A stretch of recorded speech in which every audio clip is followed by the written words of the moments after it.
तो जो 5 करोड़ से ऊपर की परियोजनाएं संचालित हैं देश प्रदेश यहाँ जिले में, उनकी समीक्षा। और चूँकि आप सब लोग अवगत हैं इस बात से कि मऊ जनपद में हमेशा बाढ़ का खतरा रहता है। एक बड़ा क्षेत्र है जो डूब क्षेत्र है, बाढ़ प्रभावित क्षेत्र रहा है। प्रशासन ने उसकी जो तैयारी किया है उसका मैंने आज स्थलीय निरीक्षण भी किया है। कुछ परियोजनाएं चल रही हैं और कुछ प्रस्तावित भी हैं। वहाँ पर एक रिंग रोड के हिसाब से एक तटबंध बनाने का भी सरकार के पास प्रस्ताव गया है। हमने उसको भी देखा है और जो घाघरा के किनारे जनपद के गांव ग्रामवासियों से भी हमने संपर्क किया है, उनकी भी इच्छाओं को जानने का हमने प्रयास किया। जनभावनाएं फलीभूत हों, जनता की इच्छा क्या है, मर्जी क्या है, ये देखना भी हम लोगों का काम है। मैं समझता हूँ कि मऊ जनपद को बाढ़ से बचाने का जो एक अस्थाई हल, एक अस्थाई रास्ता बनाने का काम सरकार कर रही है, वो रिंग तटबंध बहुत कारगर साबित होने वाला है। वो जब बने तो हर बिंदुओं पर विचार करके बने, इसलिए मैंने उसका स्थलीय निरीक्षण भी किया, वहाँ के ग्रामवासियों की इच्छा भी जानी है। एक रिपोर्ट बनाकर मैं माननीय मुख्यमंत्री जी को भी मैं उससे संबंधित दूंगा।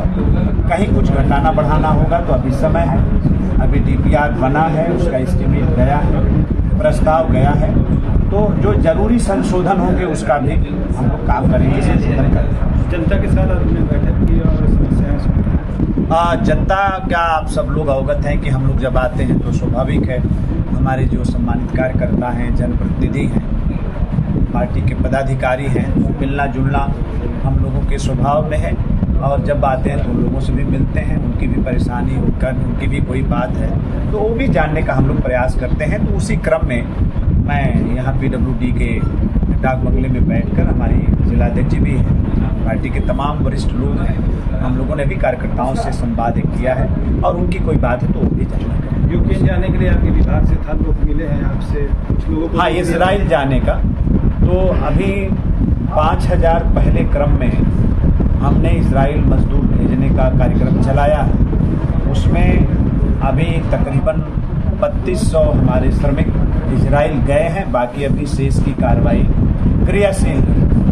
और अभी ये जब लक्ष्य पूरा हो जाएगा 5000 वाला, तो उसके बाद फिर एक 5000 का खेप हम और भेजेंगे। हमारा ऐसा प्रयास चल रहा है। और भी यूरोप देश में, जापान से लेकर स्विट्जरलैंड से लेकर स्कॉटलैंड से लेकर गल्फ कंट्रियों में भी तमाम जो दुनिया के ऐसे देश हैं जहां मैन पावर की आवश्यकता है, वहां भी हम संवाद कर रहे हैं। वहां की सरकारों से भी हम लोग बातचीत कर रहे हैं कि दुनिया के दूसरे देश में भी हमारे जो खास तौर पे पैरामेडिकल स्टाफ हैं, नर्सिंग स्टाफ हैं और हमारे जो श्रमिक हैं, कैसे उनके लिए कोई हम और विकल्प दे दें। हम इस पर भी काम कर रहे हैं और इजराइल अभी और लोगों को जाना है, वो प्रक्रिया चल रही है। कुछ लोगों का आरोप है कि पहला बैच हम लोगों का था, हम लोगों को नहीं भेजा गया, दूसरे बैच को भेजा। नहीं, ऐसा नहीं है, उनको किसी तरीके का भ्रम है। असल में बीच में इजराइल और हमास के बीच में थोड़ी सी जो वहाँ जंग चल रही है, युद्ध चल रहा है, उसमें थोड़ा सा तेजी आ गई थी। तो इस नाते इजराइल गवर्नमेंट ने और भारत सरकार ने सामूहिक रूप से ये फैसला लिया कि अभी थोड़ा सा रुक के चीज़ों को आगे करें, थोड़ा शांति हो जाए तब।